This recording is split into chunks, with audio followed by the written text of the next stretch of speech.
Arfa, biasa dipanggil Vivi. Saya selaku Kordes KKN Tematik Infrastruktur Desa Tenggela.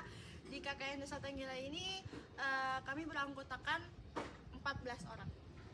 Halo, saya Sarah Putri Makfirawati Rahman. Di sini saya sebagai sekretaris. Perkenalkan, nama saya Miangrani Saman. Di sini saya selaku bendahara KKN Desa Tenggela. Perkenalkan, nama saya Najwa S. Umar. Saya selaku koordinator bidang acara. Saya Ivana Raini Makin dari bidang acara.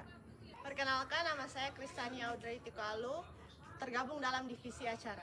Perkenalkan, nama saya Muhammad Rizky Estana Iyo, saya koordinator Humas. Perkenalkan, nama saya Gustiavina Anandita sebagai anggota Humas. Perkenalkan, nama saya Mele Modeong, saya dari bidang Humas. Perkenalkan, nama saya Yusril Bagus Pangestu, saya sebagai koordinator perlengkapan. Perkenalkan, nama aku Laraswati Nurfatradama dari bidang perlengkapan. Perkenalkan, saya Fikram Abdul Fattah dari perlengkapan. Perkenalkan, nama saya Nadia Debriani Adai, saya koor dari PDD.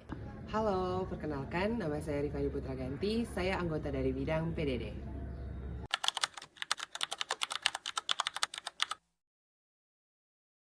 Proses IMAP dimulai dengan observasi lapangan, di mana kami mengunjungi rumah-rumah warga untuk meninjau langsung di tempat isu utama yang ada di Desa Tenggela. Kami juga melakukan wawancara dengan aparat desa dan juga masyarakat, menggunakan pertanyaan yang disusun berdasarkan modul yang tersedia dan disesuaikan dengan kondisi lokal. Setelah itu kami melakukan identifikasi kondisi lapangan, mengumpulkan data, dan merekap hasil survei yang kami temukan di lapangan.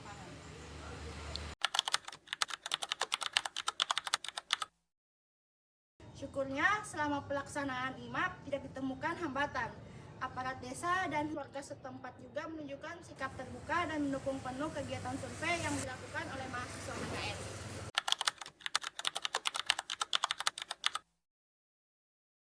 Untuk memastikan data yang dikumpulkan benar-benar mencerminkan kondisi nyata, kami melakukan observasi lapangan secara langsung dengan melakukan wawancara dengan narasumber serta membandingkan hasil dengan data resmi di desa.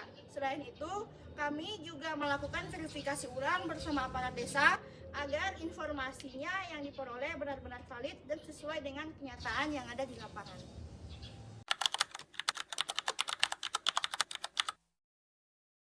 Selama KKN berlangsung, kami menjalin kerjasama bersama pemerintahan desa dan juga masyarakat serta Karang Taruna yang ada di Desa Tenggela. Kami juga rutin berkoordinasi dengan kepala desa dan perangkat desa untuk membahas isu, kebutuhan, dan potensi yang ada di desa. Diskusi dan evaluasi bersama dilakukan secara berkala agar kegiatan tetap relevan dan berjalan dengan lancar. Kolaborasi ini menciptakan sinergi antara mahasiswa, pemerintahan desa, dan juga warga setempat.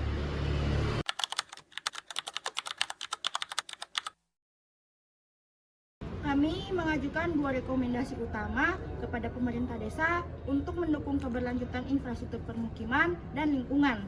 Yang pertama, pengolahan limbah organik rumah tangga menjadi kompos, dan yang kedua, perencanaan pembangunan tempat pengolahan sampah berbasis 3R, Reduce, Reuse, Recycle.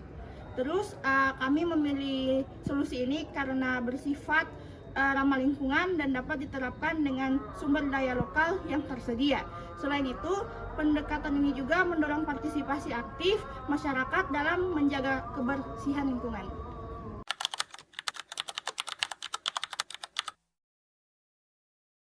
Agar rekomendasi dapat diterapkan secara efektif oleh masyarakat, kami melakukan beberapa tahap. Yang pertama, pelatihan langsung tentang pemilahan sampah, baik sampah organik maupun non-organik. Yang kedua, sosialisasi dampak negatif dan pembuangan sampah sembarangan, seperti penyumbatan saluran air dan pencemaran lahan.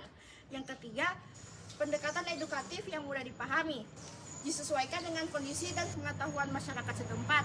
Dan yang terakhir, kolaborasi dengan aparat desa dan tokoh masyarakat agar program mendapatkan dukungan dan pengawasan yang berkelanjutan.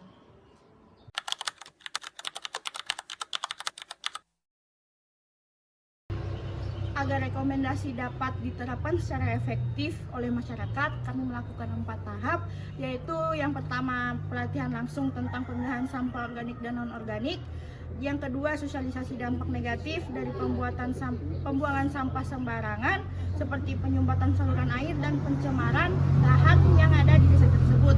Dan untuk yang ketiga, pendekatan edukatif yang mudah dipahami seperti disesuaikan dengan kondisi dan pengetahuan masyarakat setempat.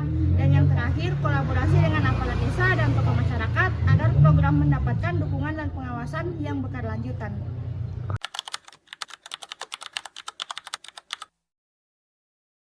Program ini memiliki potensi keberlanjutan yang tinggi, terutama dalam pengurangan timbunan sampah di desa.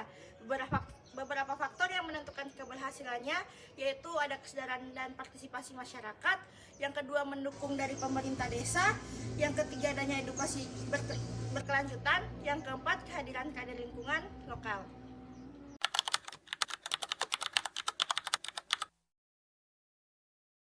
Pengalaman KKN ini membuka wawasan kami bahwa pembangunan infrastruktur di desa bukan hanya soal fisik atau jalan atau saluran air juga, tetapi juga soal menyangkut perubahan perilaku dan pola pikir masyarakat.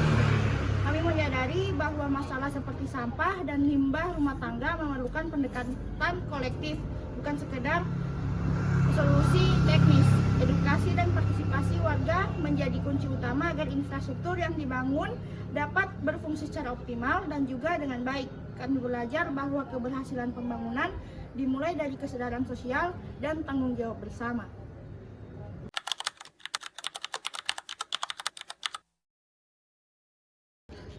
Kami berharap program KKN tematik infrastruktur dapat memperkuat keberlanjutan infrastruktur PU di desa melalui pendekatan yang menyentuh akar persoalan. Meskipun tidak melibatkan pembangunan fisik secara langsung, kehadiran kami membawa dampak positif melalui edukasi dan komunikasi intensif dengan masyarakat.